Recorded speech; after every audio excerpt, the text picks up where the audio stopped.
సూళ్లూరుపేట నియోజకవర్గం సూళ్లూరుపేటలో కాంగ్రెస్ పార్టీ ఎన్నికల ప్రచారం.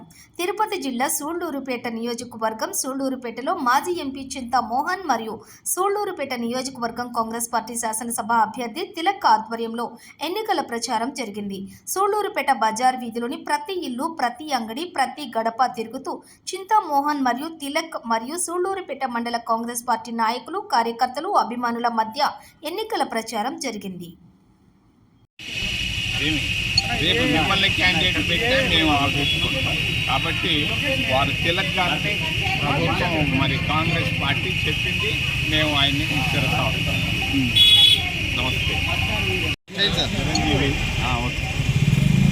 జోసఫ్ కింద దించు. కాంగ్రెస్ పార్టీ అధికారంలోకి 2014-14లో 10 సంవత్సరాల సమయంలో 3 సీటీని తీసుకొని వచ్చాం. 3 సీటీని తీసుకొచ్చింది కాంగ్రెస్ పార్టీ, డాక్టర్ మన్మోహన్ సింగ్. ఆర్థిక విధానాలు దాదాపుగా 60,000 మందికి ఉద్యోగాలు ఏర్పాటు చేశాం. 3 సిటీలో 60,000 మంది, అందులో 50% మంది మహిళలు పనిచేయడం ప్రాధాన్యత ఉంది. ఇక్కడ 30 దేశాల నుంచి విదేశీ పెట్టుబడులు తీసుకొని వచ్చాం. ఇక్కడ నుంచి దాదాపుగా 20,000 కోట్ల ఖాయం.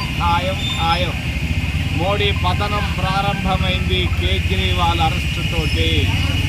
ఒకప్పుడు భారతీయ జనతా పార్టీ ఇట్టంటున్నది, ఈరోజు భారతీయ జనతా పార్టీ ఇట్లయిపోయింది.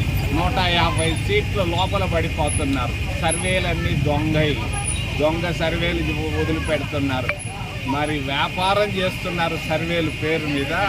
కాంగ్రెస్ పార్టీ అధికారంలోకి రావడం ఖాయం కేంద్రంలో.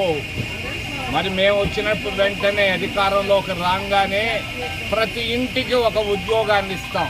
మీరు అడగొచ్చు ఎలా ఇస్తామని. మన్నవరం బెల్ ఫ్యాక్టరీని పునరుద్ధరించబోతున్నాం. దుగరాజ పట్టణ ఓడ రేవుని మేము తీసుకొస్తాం. వచ్చిన మొదటి రోజే ప్రతి ఇంటికి మేము ప్రభుత్వ ఉద్యోగాన్ని ఇచ్చే బాధ్యత మాది. అంతేకాదు స్కాలర్షిప్లు పిల్లకాయలకు రావటం లేదు. ఎస్సీ, ఎస్టీ, ఓబీసీ, మైనారిటీ విద్యార్థులకు, ప్రతి అండర్ గ్రాడ్యుయేట్ ఉన్నటువంటి BA, BSc విద్యార్థులకు సంవత్సరానికి 30,000 రూపాయలు స్కాలర్షిప్లు ఇస్తాం. అంతేకాదు MA, MScలు చదువుతున్న ప్రతి విద్యార్థికి 40,000 రూపాయలు సంవత్సరానికి మేము ఏర్పాట్లు చేస్తాం. మరి ప్రతి మహిళకు, ప్రతి నిరుపేద మహిళకు 1,00,000 రూపాయలు సంవత్సరానికి కాంగ్రెస్ ప్రభుత్వం ఏర్పాటు చేస్తుంది.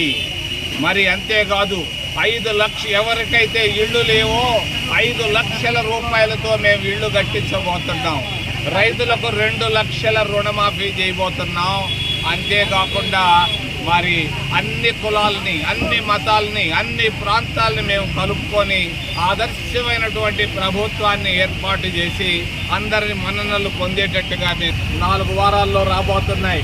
ఇది దేశానికి చాలా ముఖ్యమైనటువంటి ఎన్నికలు.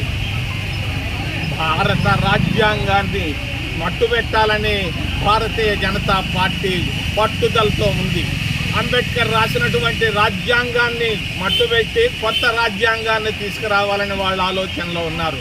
ఎస్సీలకు రిజర్వేషన్లు తీసేయాలని ఉన్నారు. ఎస్టీలకు రిజర్వేషన్లు తీసేయాలన్నారు. ఓబీసీలకు మేమిచ్చినటువంటి, కాంగ్రెస్ పార్టీ ఇచ్చినటువంటి రిజర్వేషన్లు కూడా తీసేసేదానికి మరి ఎన్నెన్నో ఆలోచనలో ఉన్నారు RSS, BJPలు. ఈ బీజేపీకెళ్ళాలి. తప్పనిసరిగా కాంగ్రెస్ ప్రభుత్వం రావడం ఖాయం. ప్రతి పేదవాడికి, ప్రతి నిరుద్యోగికి, ప్రతి మహిళకు, ప్రతి రైతుకు, ప్రతి విద్యార్థికి సహాయం చేస్తామని తెలియజేస్తున్నాం. మరి ఈరోజు ఇంటింటా తిరుగుతున్నాం. సూళ్లూరుపేటకి రావడం జరిగింది. మీ అందరూ ఆశీస్సులు కోరుకుంటున్నాం. కాంగ్రెస్ పార్టీ తరఫున మేము అభ్యర్థులుగా పోటీ చేస్తున్నాం. అందరికీ మీరు దీవించి ఆశీర్వదించి కాంగ్రెస్ ప్రభుత్వాన్ని నిలబెట్టేదానికి సహాయం చేయమని అడుగుతున్నాం.